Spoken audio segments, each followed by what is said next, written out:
Jadi eh, kita sekarang ini kan memang banyak berita ya. Kalau kita kumpulkan, kita googling itu banyak beritanya ya. Tapi saya juga heran ini untuk yang varian baru ini, saya mencari di jurnal ilmiah ya. Kalau kalau kita kan akademisi, kemudian dokter itu bukan berita yang kita cari ya, tapi jurnal ilmiahnya ya gitu ya. Itu susah sekali saya nyari. Terakhir saya mencari itu Omikron itu adalah yang varian B1129 ya. Itu ada di jurnal ya, tapi yang ini belum ada. Dan memang beritanya ini dari Singapura ya dan sudah menyebar ke 24 negara katanya ya. Tapi eh, mungkin belum ada penelitian lebih lanjut dan kalau kita googling itu yang muncul ya hanya apa berita-berita ya. Jadi dari media-media yang tidak apa ilmiah ya. Kalau kalau seharusnya kalau ada seperti ini harusnya diteliti ya diteliti oleh para peneliti dan kemudian dilakukan uji ya apakah benar virus ini menimbulkan gejala yang sedemikian berat ya mungkin ya atau apakah benar transmisinya lebih cepat dibandingkan virus yang varian lain gitu ya. Akan tapi kita harus tahu bahwa yang namanya virus itu sampai akhir zaman itu pasti akan bermutasi ya. Virus itu kan sesuatu materi genetik yang dia tidak stabil ya. Kalau dia berada di dalam sel tergantung dari lingkungan sel yang ada di sekitarnya ya. Nah, maka sebetulnya berita apapun yang terpenting kita itu bagaimana? Fokus kita yang utama.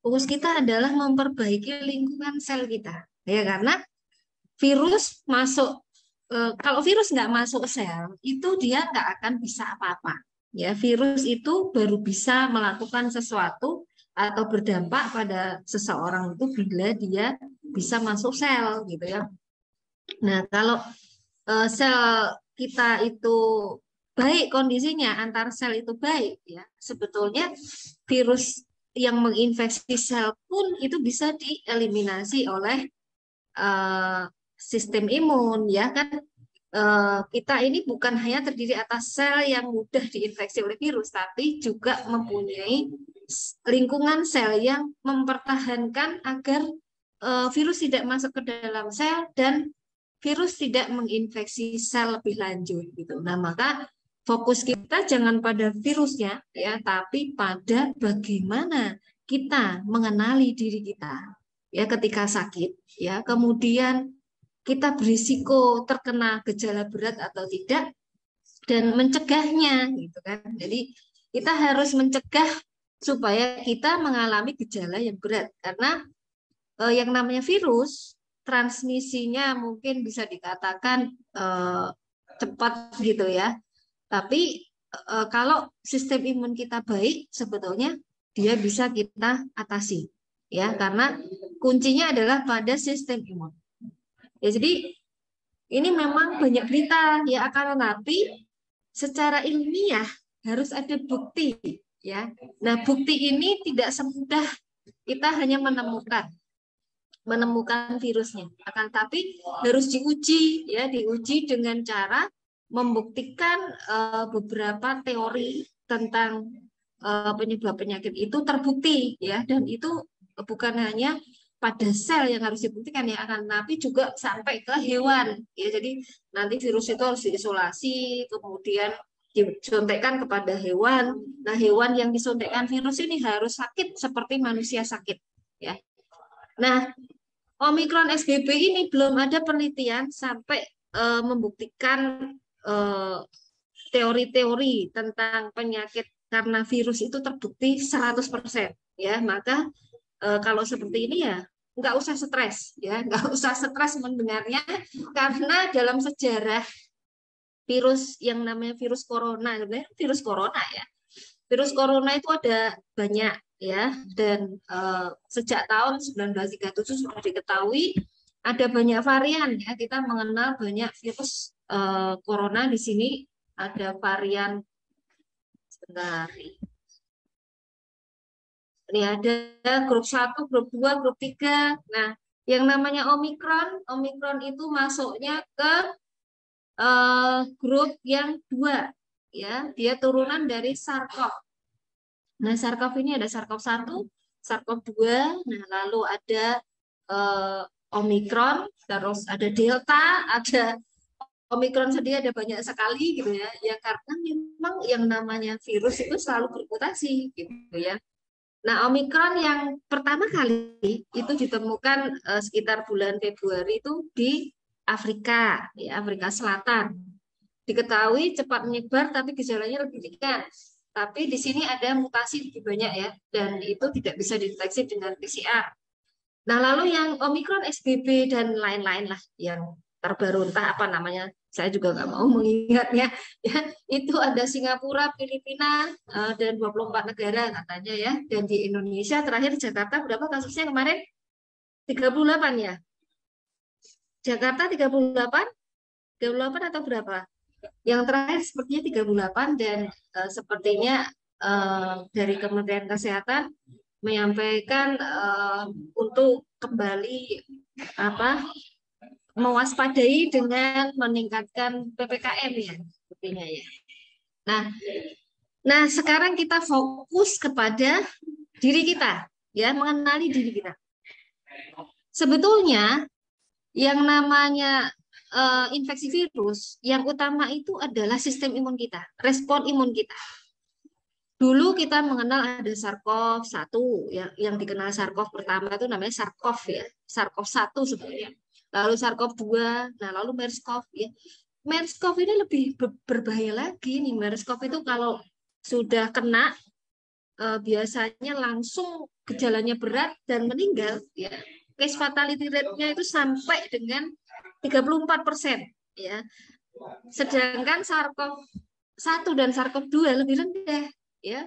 SARS-CoV-1 sampai SARS-CoV-2 itu di seluruh dunia itu tidak lebih dari 6 ya, tidak lebih dari 6%. 6% itu mungkin bisa dilihat dari protokol pengobatannya. Mungkin ada pengaruh dari protokol pengobatan yang tidak sesuai dengan bagaimana patomekanisme dari SARS-CoV ya. Jadi di seluruh dunia rata-rata di angka 3-4% ya.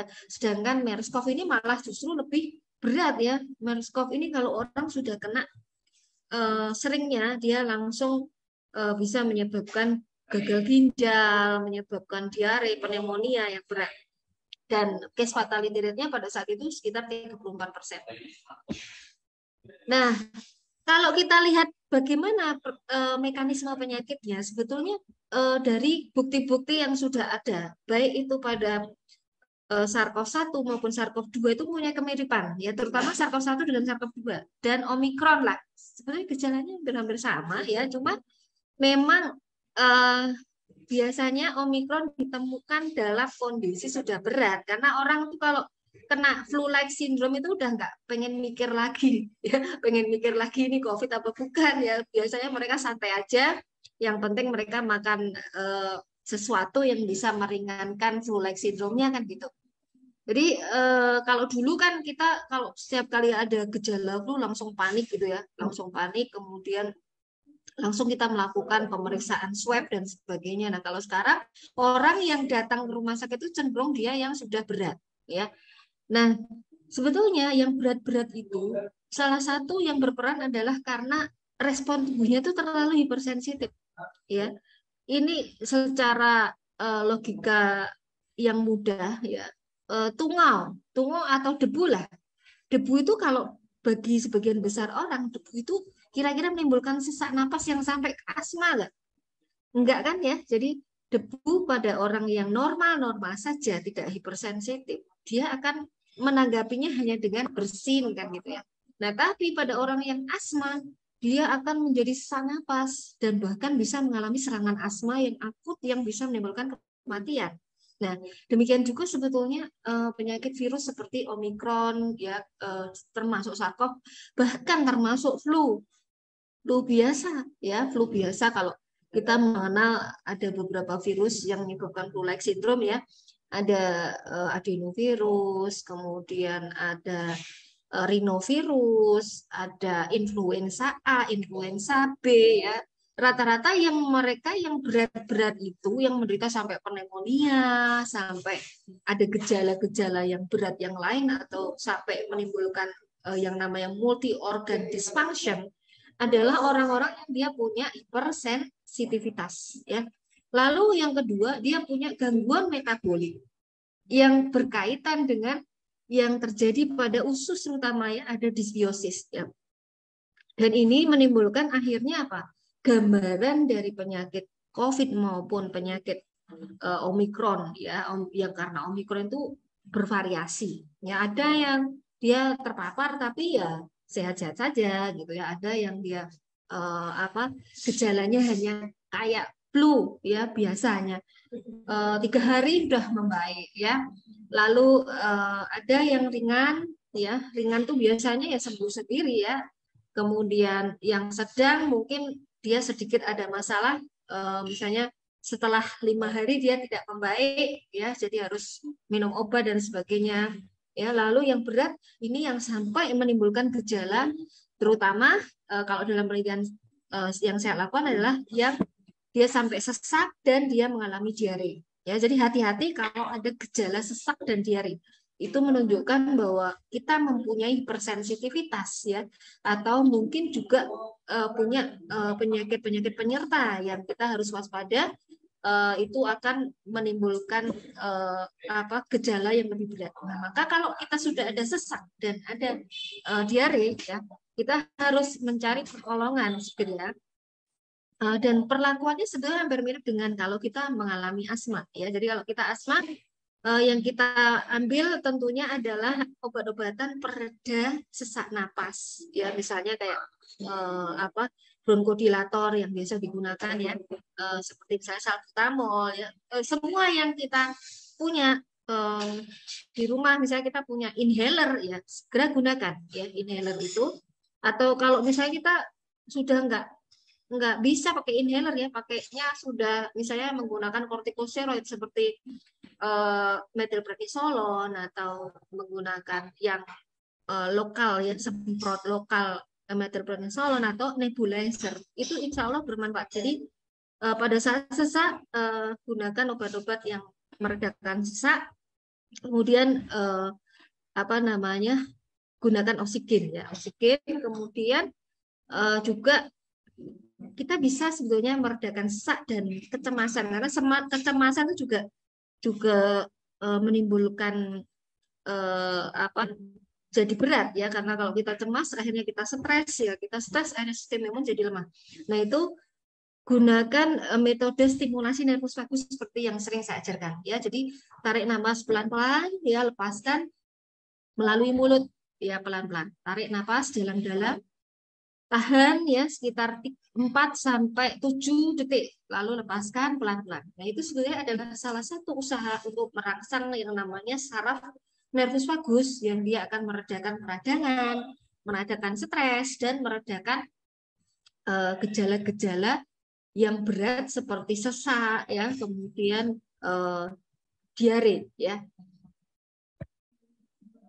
Nah, ini adalah beberapa contoh jurnal yang menyebutkan tentang bagaimana hipersensitivitas itu bisa menyebabkan radang pada paru-paru dipicu oleh banyak virus ya. Jadi bukan hanya virus COVID ya, virus SARS-CoV ya. Kalau COVID itu sindromnya ya. Jadi jangan salah, kalau virusnya adalah SARS-CoV, SARS-CoV-1, SARS-CoV-2, MERS-CoV ya. Omikron itu nama virus ya. Akan tapi kalau gejala, kumpulan gejalanya namanya COVID ya, COVID-19, COVID yang entah apa namanya ya. Tapi yang jelas sebetulnya kalau kita lakukan otopsi ya, sebetulnya yang terjadi pada paru-paru ini adalah yang namanya hypersensitivity pneumonitis. Ya, sayangnya tidak semua penderita itu kalau meninggal dilakukan otopsi. Ya, harusnya diotopsi ya, sehingga kita tahu, oh ini beda enggak sih patomekanismenya ya. Dan kalau ini hypersensitivity pneumonitis, pertolongan pertamanya adalah kortikosteroid ya atau anti radang ya, anti radang. Dan biasanya kalau dalam dunia kedokteran yang dipakai adalah metilprednisolon ya. Seperti kalau misalnya kita menderita autoimun ya. Seperti saya menderita SLE begitu ya.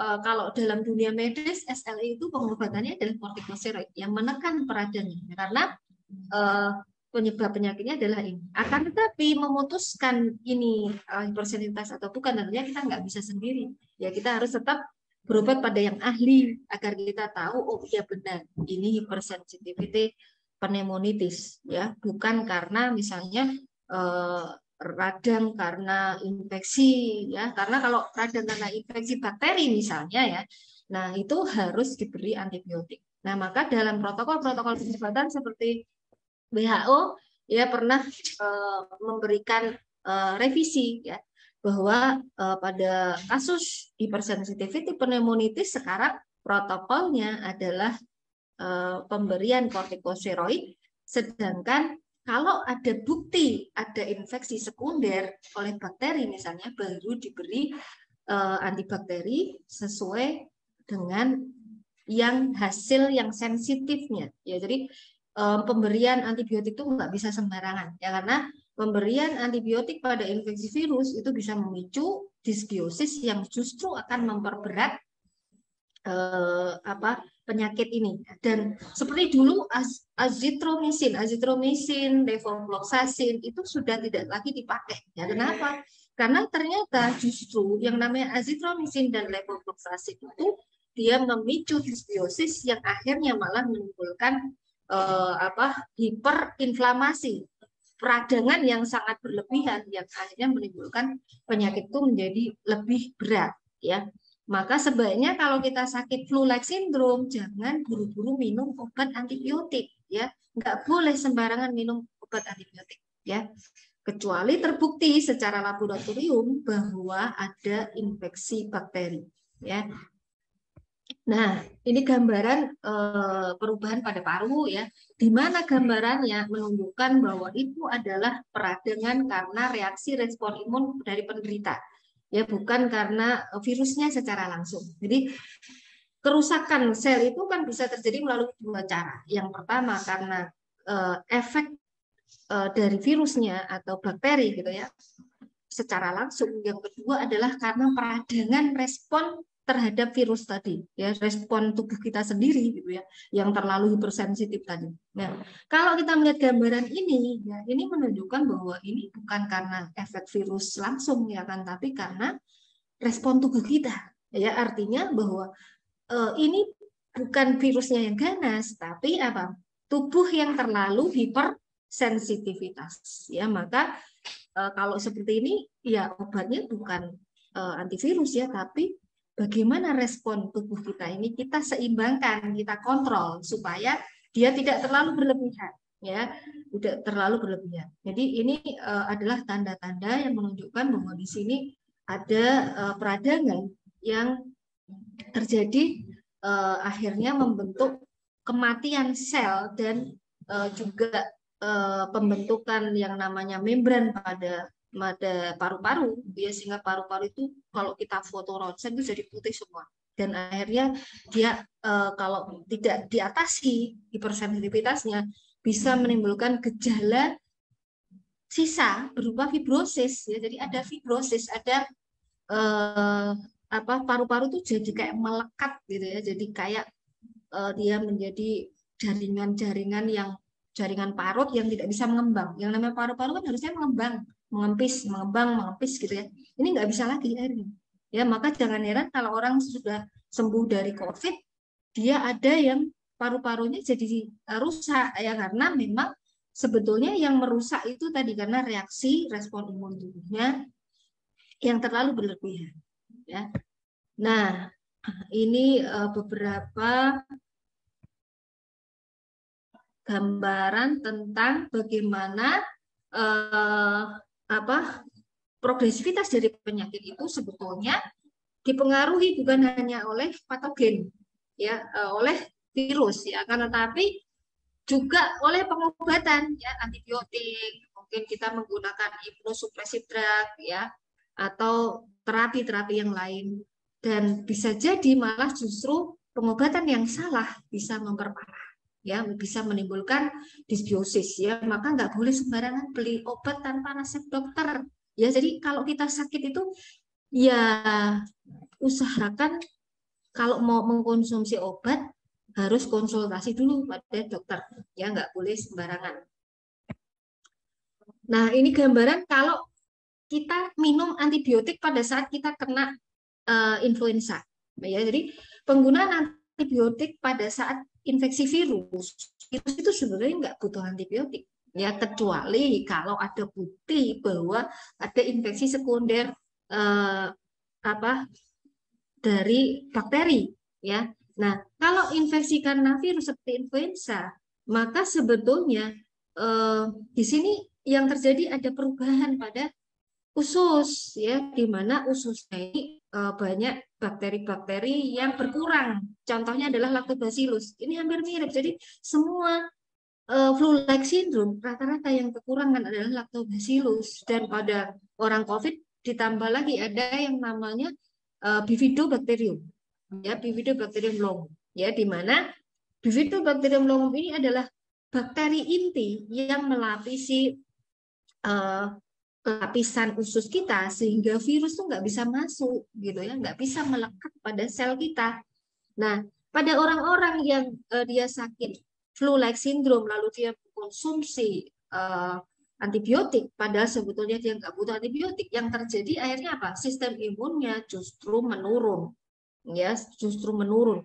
Antibodi responnya menurun, sel T yang bertugas membunuh sel yang terinfeksi jadi menurun jumlahnya, interferon gamma yang bertugas membunuh sel yang terinfeksi virus menurun, kemudian kemampuan defense terhadap antivirus menurun, kemampuan gerak dari sel-sel yang berfungsi memakan dan mengenali virus itu juga menurun ya, kelihatan ya. Maka nggak boleh kita itu minum obat antibiotik pada saat kita terkena infeksi virus ya.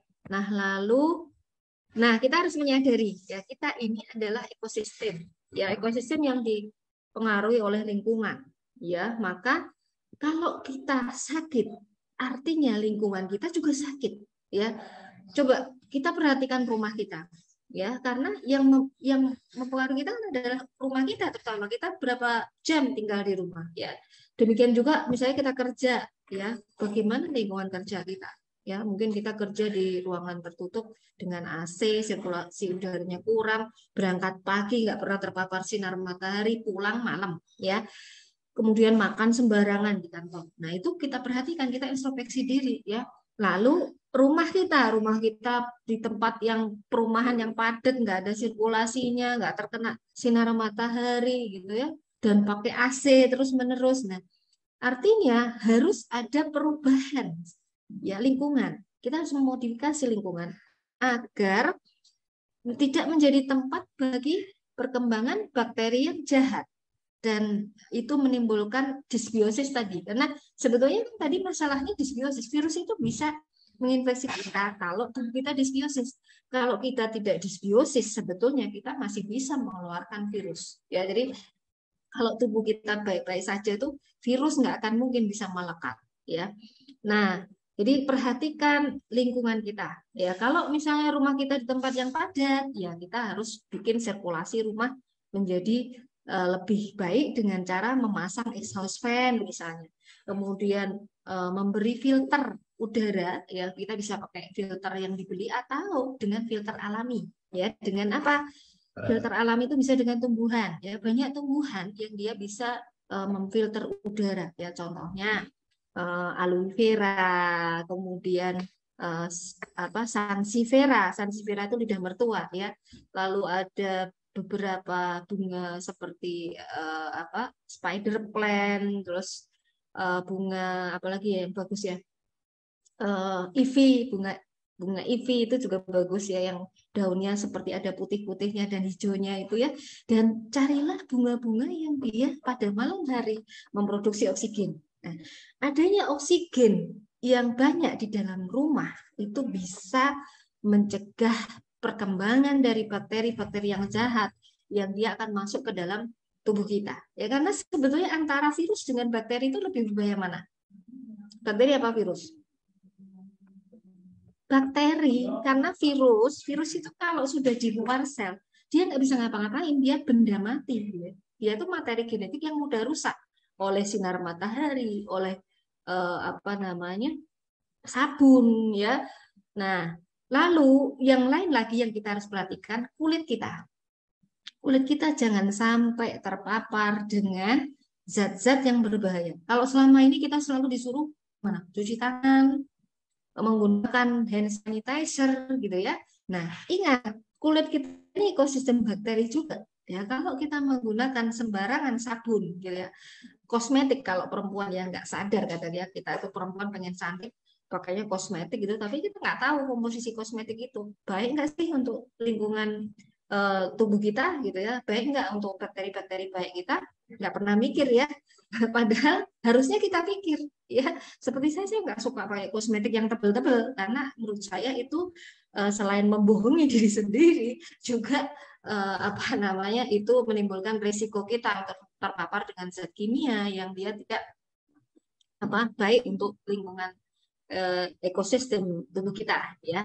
Nah, jadi perhatikan sabun yang kita gunakan, kosmetik yang kita gunakan, hand sanitizer, carilah yang ramah lingkungan, ya ramah terhadap bakteri baik. Ya, kita bisa bikin sendiri ya dari misalnya ekoenzim ya. Nanti kapan-kapan deh ya Pak Angga ya kita bikin misalnya pelatihan ekoenzim gitu ya. Nah, sabun dari minyak ya. Saya biasa melatih menggunakan minyak zaitun, minyak apa kelapa yang lebih baik gitu ya, daripada kita menggunakan sabun-sabun yang dia terdiri atas zat-zat kimia. Jadi kalau kita beli sabun itu dibaca ya, jangan cari yang murah. Jangan cari yang murahnya saja gitu ya. Yang murah-murah ini rata-rata mengandung zat yang berbahaya. Ya, jadi bukan berarti semuanya yang murah ya, tapi kita harus baca nih ya. Apalagi kalau itu mengandung triklosan, jangan digunakan ya karena triklosan dia akan membunuh bakteri yang baik di kulit kita ya. Nah, kemudian sikat gigi ya, sikat gigi itu penting karena apa? Oral hygiene itu sangat penting ya. Sekarang ini gejala yang paling banyak itu adalah nyeri eh, menelan. Nyeri menelan itu menunjukkan ada radang. Biasanya kalau kita mau introspeksi, orang-orang yang suka ada radang, selain dia makanannya nggak terjaga, ya sukanya gorengan gitu ya, dia jarang sikat gigi. Ya sikat gigi kalau menurut dokter gigi anjurannya kan cuma 2 kali sehari misalnya, ya. Padahal seharusnya kita sikat gigi itu lebih banyak lagi, ya. Kalau dalam ajaran Islam aja setiap kali mau sholat sikat gigi, gitu ya. Nah, jadi gigi mulut itu adalah lingkungan yang terbesar kedua setelah usus ya, maka perhatikan kesehatan gigi dan mulut kita. Kalau ada gigi sakit, ada radang gusi, segera diobati ya. Obatnya mudah kok ya. Kalau sakit gigi yang sering saya praktekkan ya adalah merangsang air ludah. Ya, kenapa? Air ludah itu sebetulnya dia mengandung morfin alami yang pertama, yang kedua dia mengandung antibakteri, antivirus yang berbahaya bagi tubuh kita. Ya, rata-rata orang yang sakit gigi, sakit apa mulutnya itu dia sebetulnya ada masalah dengan air ludah. Nah, maka rangsanglah air ludah itu dengan cara apa? Memberi sesuatu yang kecut-kecut ya, jeruk bisa ya, jeruk nipis atau yang manis ya seperti madu ya. Jadi kalau sakit gigi biasanya nih yang saya lakukan adalah napas saya kasih madu, saya gigit di daerah apa yang berlubang itu atau gigi yang sakit tadi sampai saya merasa ada air ludah yang banyak, atau rangsanglah tadi stimulus nervus vagus kita ya dengan menarik napas ya, kemudian melepaskan pelan-pelan, itu juga akan merangsang air ludah ya. Jadi nervus vagus itu salah satunya dia merangsang air ludah ya. Nah, jadi itu kemudian karena yang terbesar adalah pada usus, ekosistem kita pada usus ini harus kita jaga. Cintailah ususmu kan gitu kan. Ya, sayangilah ususmu. Maka makanan kita ya, kemudian apa tadi kekurangan apa dalam makanan kita itu harus kita perhatikan. Bakteri apa yang kurang misalnya ya. Kita bisa eh, mencerminkan kesehatan usus itu adalah memperkirakan dari apa? Dari BAB ya, dari BAB, dari kentut, dari bau badan kita ya, bau mulut kita. Karena sesungguhnya bau yang busuk itu mencerminkan bahwa usus kita sebagai sebetulnya itu sebagai biokomposter ya kalau kita ibu-ibu biasanya mengolah sampah ya, itu biokomposter yang dia tidak baik gitu ya. Maka eh, kalau kita ingin usus kita itu baik, perhatikan ya bagaimana bau kentut ya. Kalau dia bau berarti tidak baik ya, maka perbaiki pola makan. Nah, lalu ini gambaran bahwa sebetulnya kita perlu nggak sih takut sama virus ya? Apa perlu kita tuh takut sama virus ya? Kita sendiri ini adalah ekosistem virus ya. Maka kalau ada berita virus ini, virus itu, virus ini, nggak usah stres ya. Cukup ya sudahlah ada virus ini berarti aku harus berjaga-jaga. Cukup berpikir gitu. Aku harus memperbaiki tubuhku. Aku harus introspeksi sekarang bagaimana lingkunganku, makananku gitu. Karena sebetulnya tubuh kita ini juga lingkungan virus. Ya kita punya virus di mulut kita, ya kita punya virus di dalam saluran napas kita. Karena itu kan rongga yang terbuka sebetulnya. Kalau kita bernapas tentunya akan masuk ya semua yang ada di dalam udara. Kalau kita makan, nggak mungkin kan makanan kita itu bebas virus dan bebas bakteri. Apa pernah kita makan itu kita semuanya mensterilkan dulu semuanya, terus langsung pada saat itu kita makan kan enggak ya. Biasanya kalau kita masak pun kan kita tunggu dingin nanti baru kadang makannya setelah dingin kan gitu ya. Nah jadi nggak perlu takut ya karena dalam tubuh kita ini juga banyak virus ya. Nah semua makanan itu kalau menurut Bapak kedokteran ya itu adalah berasal dari usus semua penyakit itu ya. Nah sekarang yang terpenting adalah kita tahu bagaimana sih menjaga kesehatan itu faktornya apa saja yang mempengaruhi kesehatan kita gitu ya. Nah, tubuh kita sehat itu karena kita seimbang atau istilah kerennya atau istilah ilmiahnya adalah homeostasis ya. Seimbang. Seimbang ekosistemnya, seimbang apa sistem metabolismenya ya, hormonalnya, sistem imunnya. Kita kan terdiri dari itu. Ya, kita ini bukan hanya sel kita, tapi kita juga mempunyai ekosistem bakteri, virus ya, kemudian bahkan jamur ya. Kita punya jamur, bahkan kita punya cacing sebetulnya ya. Nah, homeostasis itu dijaga oleh ekosistem yang dia padat, banyak ada bakteri di situ, virus, kemudian fungi, dan juga beraneka ragam. Jadi kita itu ibarat apa? Hutan, ya, hutan tropis lah kalau pengen jadi apa kualitas udaranya baik ya. Hutan tropis itu kan ada banyak tumbuhan di situ, ya, diversitas. Aktivitas dari apa yang ada terutama di usus ini akan mempengaruhi kesehatan kita. Nah, lalu apa namanya ada faktor eksternal seperti dari diet ya, penggunaan prebiotik, probiotik, antibiotik, lifestyle, lingkungan kita tadi ya. Lalu yang terpenting sebetulnya adalah kita sendiri. Jadi ada umur ya, faktor umur ya, kemudian genetik. Jadi kita harus menyadari ya riwayat keluarga kita. Kalau orang tua kita punya cacat genetik atau pernah punya riwayat penyakit yang mungkin itu berkaitan dengan kerentanan seseorang itu menjadi lebih rentan terhadap sakit tertentu. Nah, kita punya alergi gitu ya, punya keluarga yang punya autoimun. Nah, kita harus lebih hati-hati. Termasuk sindrom metabolik, misalnya ada keluarga kita yang sakit diabetes ya, penyakit jantung, penyakit paru-paru ya, kita harus lebih hati-hati. Lalu stres, proses fisiologi, perubahan anatomi dan sebagainya ya. Nah, ini gambaran bagaimana sistem imun kita dipengaruhi oleh usus ya, dan ternyata kalau dipikir secara ilmiah ya belum ada bukti yang kukuh bahwa virus itu mampu ya merusak sel kita itu secara langsung ya. Nah, jadi justru virus itu merusaknya melalui respon imun ya. Jadi kita yang berespon terhadap virus yang berlebihan. Nah, lalu ini adalah gambaran bukti-bukti ilmiah yang menunjukkan bahwa sebetulnya orang yang sakit berat itu rata-rata kalau dilihat dia ada perubahan pada bakteri usus. Justru pada bakteri ususnya ya. Jadi ada kekurangan Lactobacillus dan Bifidobacterium. Nah, ini gambaran kalau usus rusak. Ya, usus itu berat saringan. Ya, maka kalau saringan ini rusak, yang ada di dalam usus itu akan masuk semua, termasuk racun ya, racun dari makanan kita ya. Kalau kita makannya nggak sehat, nah tentu dia akan masuk, termasuk nanti bakteri-bakteri yang jahat ya.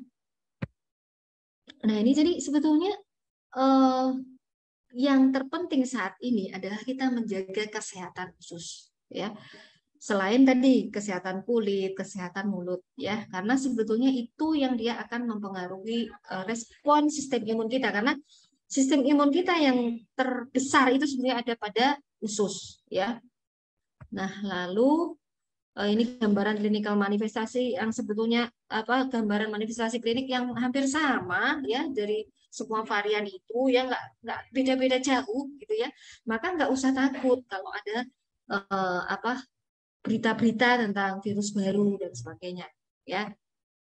Nah, ini gambaran tokoh-tokoh yang mewarnai ya dunia ilmiah untuk menentukan penyebab penyakit ya. Jadi sebetulnya penyebab penyakit itu kalau menurut beberapa tokoh itu bukan pada virus atau patogen ya, yang utama adalah sebetulnya tubuh kita ya, tubuh kita. Jadi respon tubuh kita.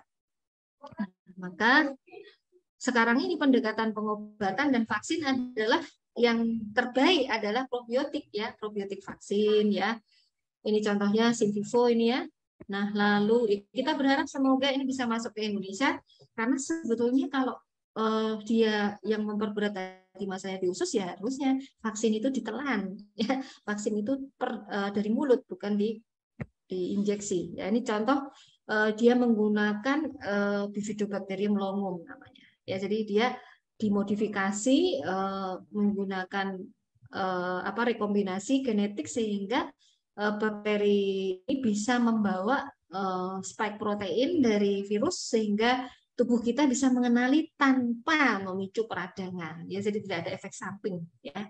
Nah, lalu ini gambaran bagaimana risetnya. Ya, ini dulu sudah clinical trial tahap 2 ya. Nah, lalu yang lainnya adalah bagaimana kita tahu tentang kesehatan usus, karena kita kan harus men-screening kita ya, kita ususnya gimana sih, sehat apa enggak. Nah, ini kita lihat dari BAB kita, gambarnya seperti ini kalau yang sehat ya, yang tipe 4 ya, tipe 4. Kemudian ini kalau kita mau melihat secara laboratorium ya, nah ini biasanya untuk penelitian ya. Nah, jadi sekarang berarti apa yang bisa kita gunakan? Makanan ya, kemudian suplementasi, prebiotik, simbiotik, vitamin, herbal gitu ya. Nah, di sini ada beberapa vitamin yang penting ya, vitamin A, B, C, D, E, magnesium, zinc, dan selenium, itu bagus ya. Nah, lalu makanan. Nah, makanan itu jangan makan makanan yang terlalu tinggi protein dan terlalu tinggi lemak. Nah, ini gambaran kalau terlalu tinggi protein dan lemak. Nah, lalu ini gambarannya menimbulkan racun yang namanya TMAO. Nah, jadi probiotik, prebiotik, postbiotik, para probiotik, yaitu sekarang pendekatan untuk infeksi, ya apapun infeksi itu ya. Nah, lalu ini gambaran bagaimana probiotik dia bisa melawan virus ya dengan cara mencegah perlekatan dan juga antivirus ya. Jadi apa yang ada dalam usus itu mempengaruhi paru-paru, maka terapinya harusnya adalah dengan memperbaiki usus ya. Nah, ini gambaran beberapa studi yang dulu pernah dilakukan tentang COVID dengan probiotik ya. Ini ada banyak sekali penggunaannya, ada Lactobacillus, Bifidobacterium ya. Kemudian Bifidobacterium. Nah, ini kita punya ini ya, kita punya Bifidobacterium longum dan lactic acid bacteria dalam usukusi ya.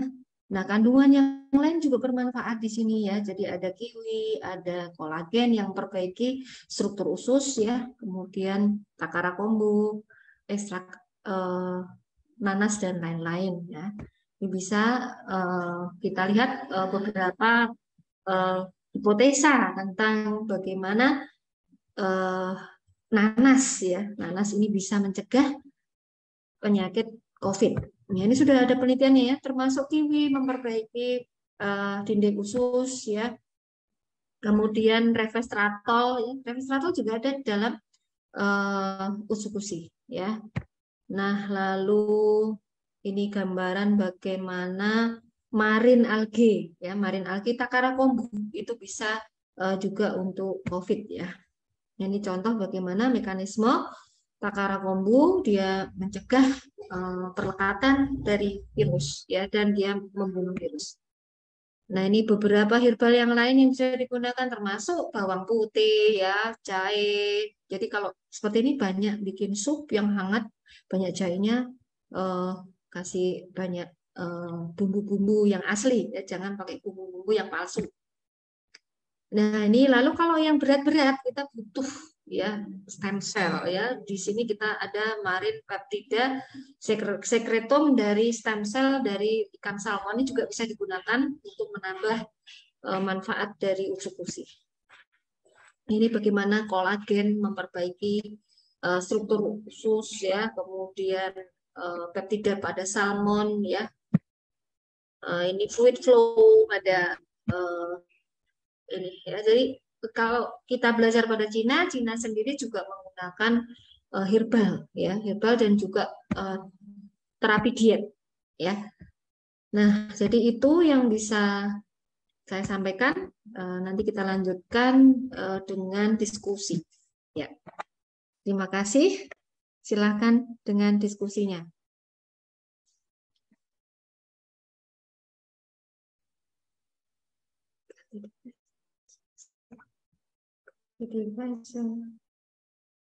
Saya ganti device dulu ya.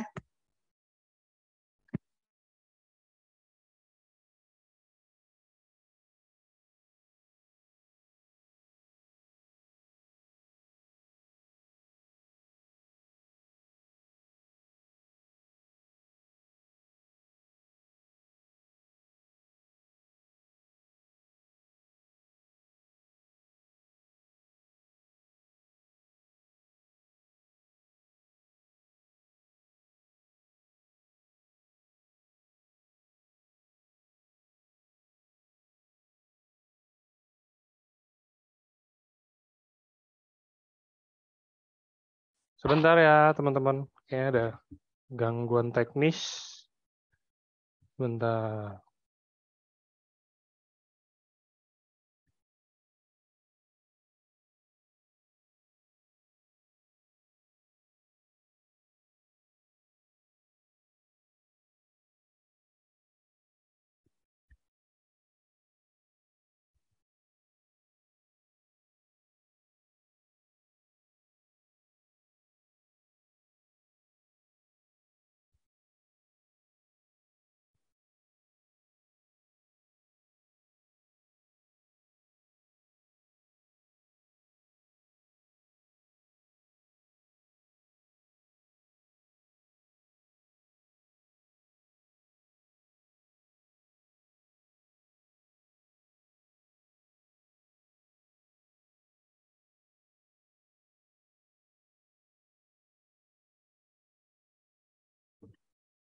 Sebentar ya teman-teman. Oke. Hmm.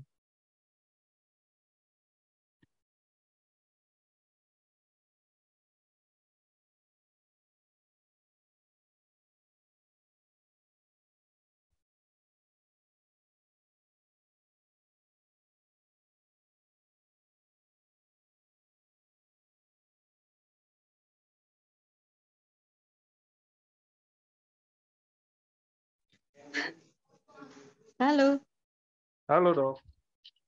kenapa?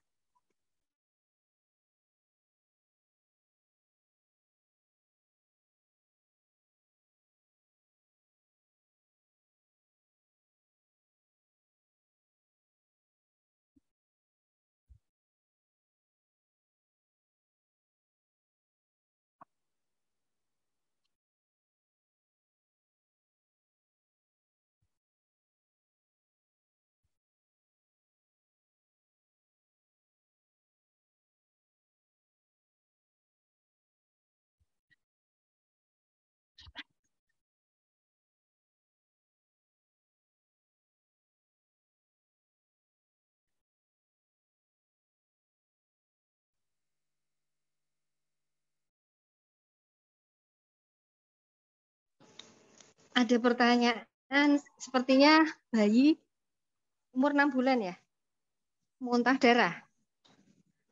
Kalau yang tadi yes, muntah darah apa boleh diberikan SOP subarasi dok? Ya, kalau seperti ini kita harus tahu penyebab muntah darahnya. Ini kan sesuatu yang dia gawat darurat ya. Jadi kalau seperti ini, kita harus bawa bayi itu segera ke IGD ya, karena biasanya apalagi kalau bayi sampai muntah darah itu berarti ada sesuatu yang berat ya. Jadi itu harus ditangani dulu. Nah, setelah stabil, tentunya kalau 6 bulan kan dia masih mengkonsumsi ASI ya. Nah, maka yang terpenting bagaimana caranya ASI itu tetap bisa masuk. Nah, lalu bisa diberikan melalui sonde ya. Biasanya kan seperti ini dia mendapatkan makanan cair. Bisa dicampurkan pada ASI ibu atau ibunya yang minum. Ya, tapi sebaiknya memang kalau efeknya ingin lebih baik ya diberikan pada bayi ya. Jadi tetap harus dibawa dulu ke rumah sakit supaya tahu kondisinya ya. Nanti kalau sudah stabil, nah baru ya kita beri.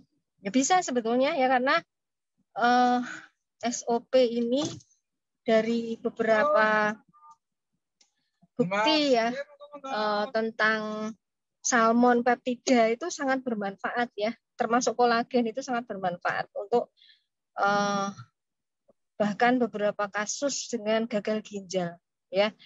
Jadi walaupun itu baru hanya semacam case ya, satu kasus gitu ya, tapi paling tidak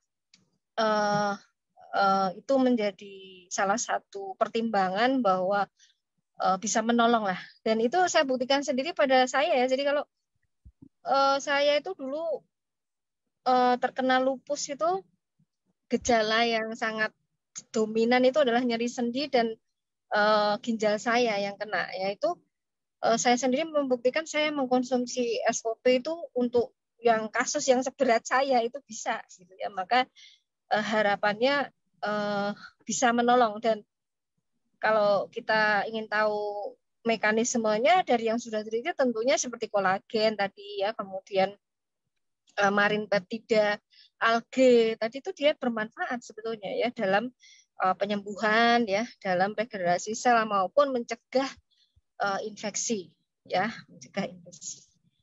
Pertanyaan yang lainnya? Oke.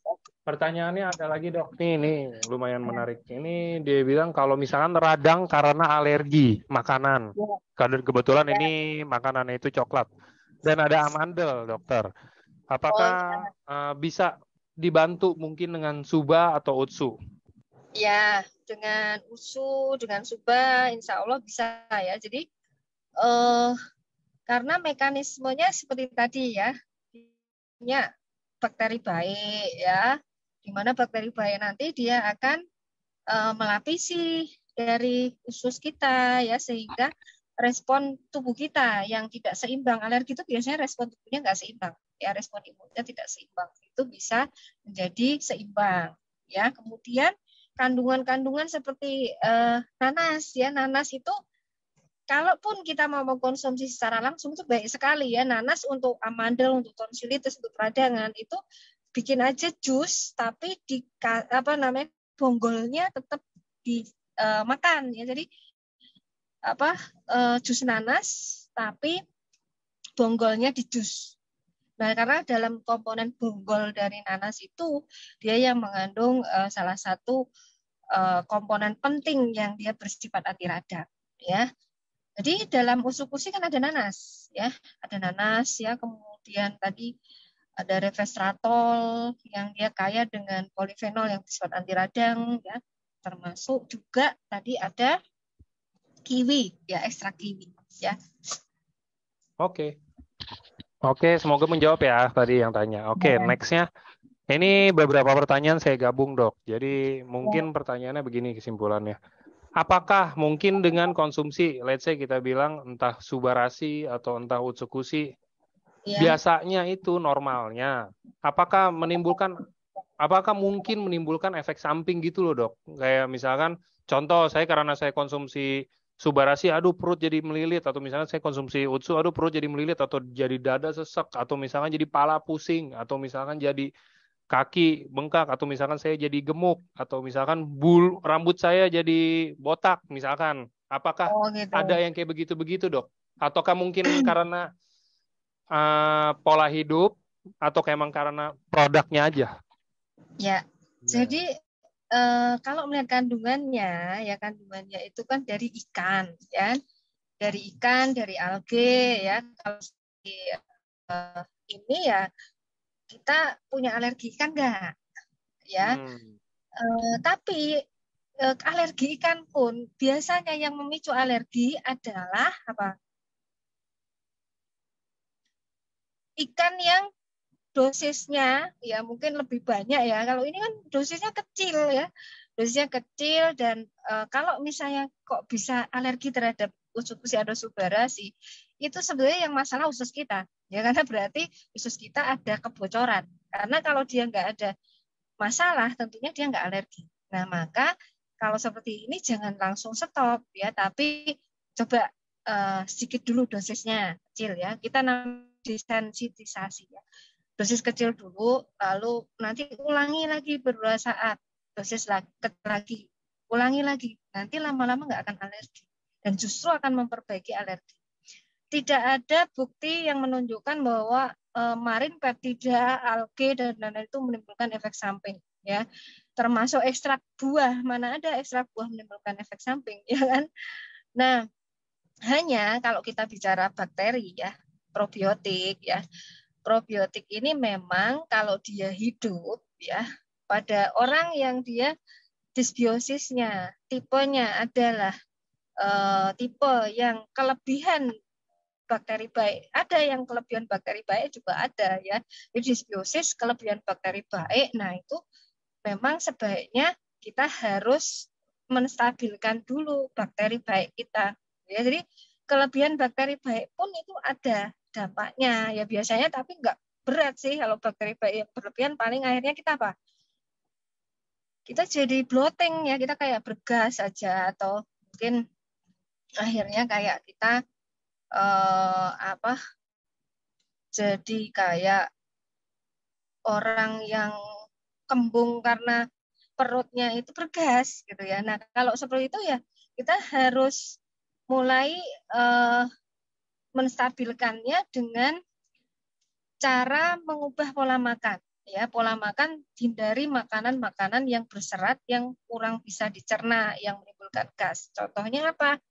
Contohnya hindari dulu kol, ya, kemudian bunga kol, sawi, ya, supaya kondisi gasnya itu menurun dan kita bisa memperlakukan perut kita dengan sesuatu yang menimbulkan gas itu bisa keluar, ya.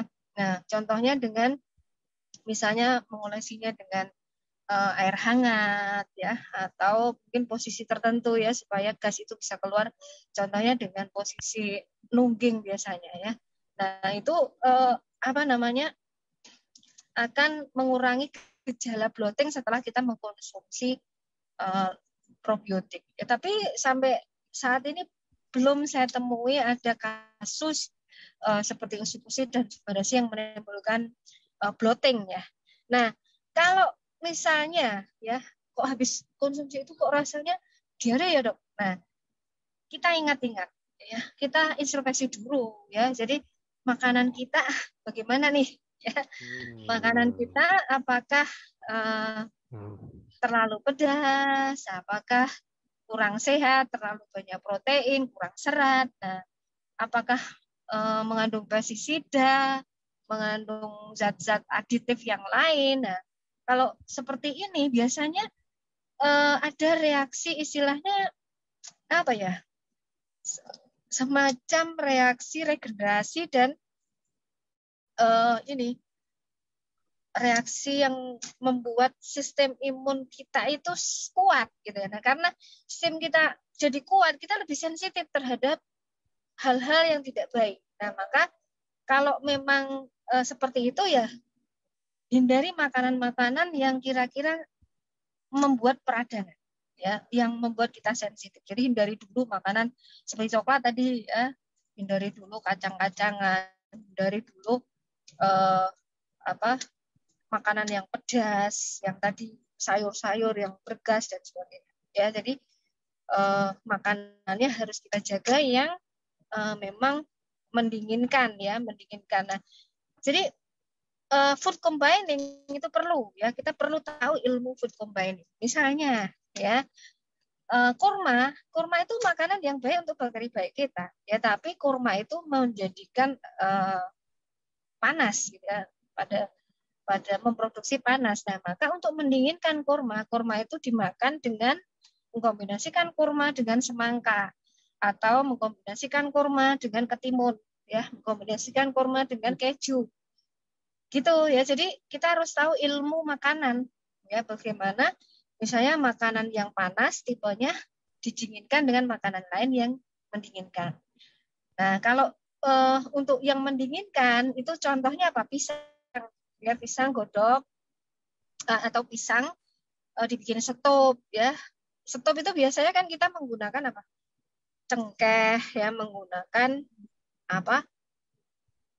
Kayu manis. Nah, itu kan mendinginkan ya. Ditambah gulanya gula aren. Nggak boleh pakai gula pasir ya. Nah, gula aren ini mengandung magnesium yang tinggi ya, mengandung magnesium yang tinggi, selenium ya. Nah, ini bersifat mendinginkan ya. Mendinginkan itu artinya sebenarnya mengurangi asam lambung ya. Jadi magnesium pada gula aren, pada pisang itu dia akan menurunkan pH dari asam lambung.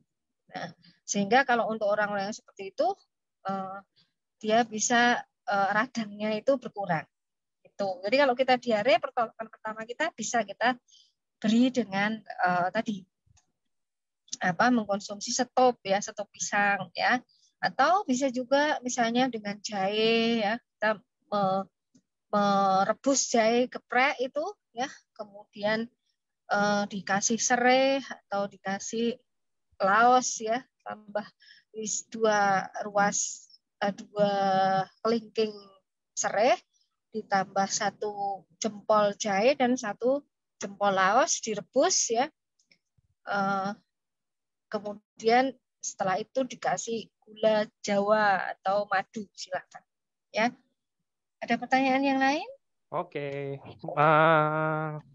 Ini kan kayaknya banyak, mungkin sebelum pertanyaan yang lain, saya mau sharing aja teman-teman. Jadi ini banyak pertanyaan kayak,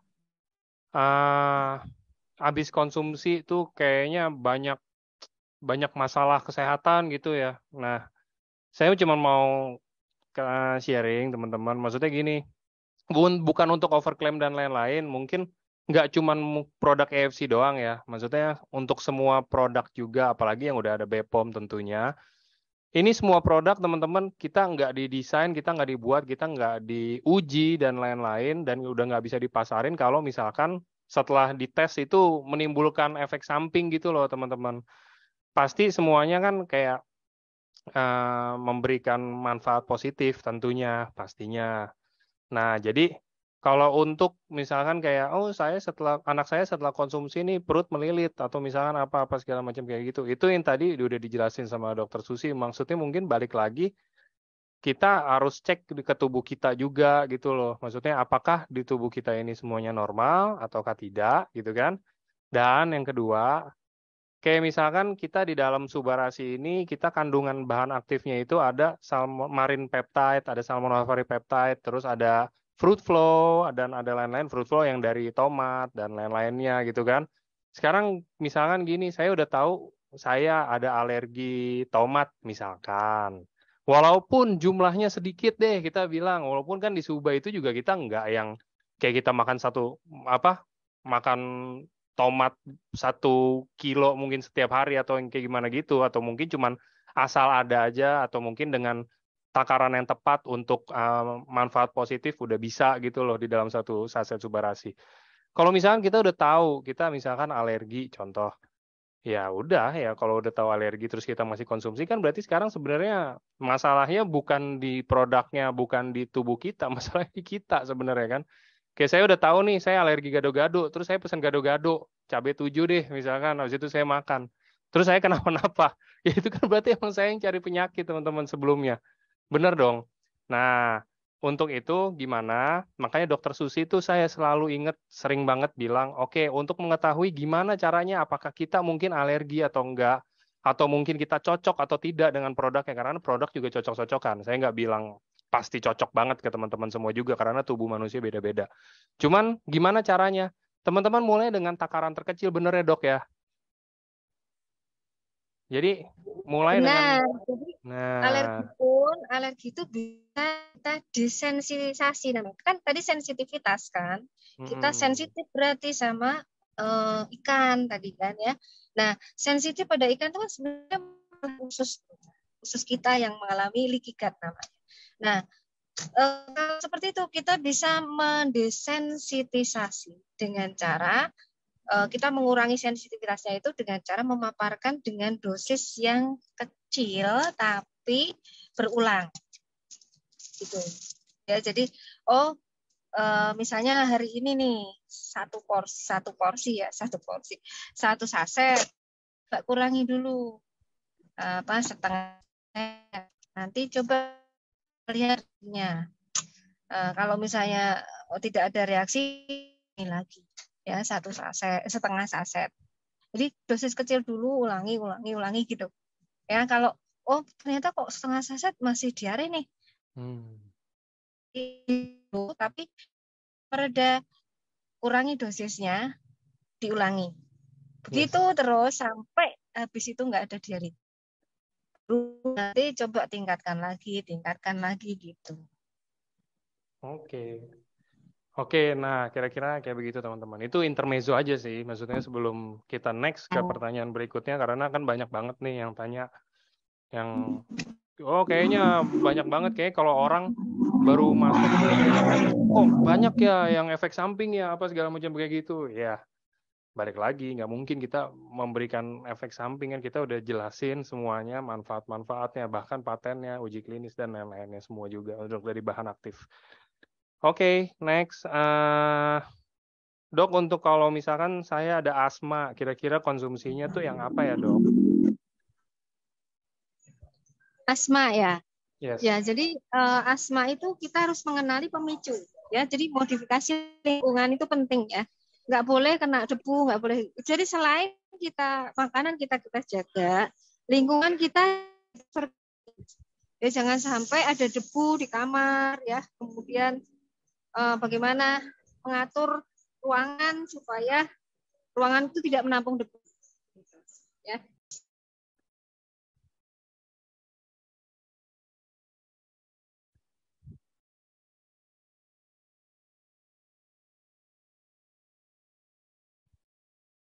Dok, kayaknya ke pencet mute, Dok.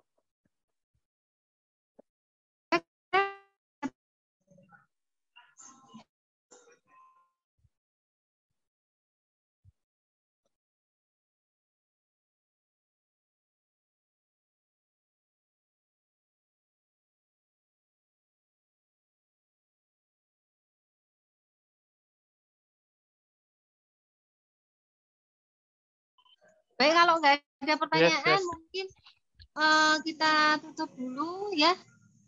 Nanti kita bertemu lagi dalam tema-tema berikutnya ya Pak Angga ya. Boleh, Dok, boleh. Ya. Jadi mungkin kayaknya segitu aja. Tadi beberapa pertanyaan Ya. semuanya saya jadiin satu, saya jawab. Ya. Maksudnya untuk Ya. dari teman-teman juga. Thank you, Dokter Susi, waktunya, Dok. Ya. Selamat weekend semuanya. Selamat sore semuanya. Terima kasih teman-teman juga yang sudah hadir.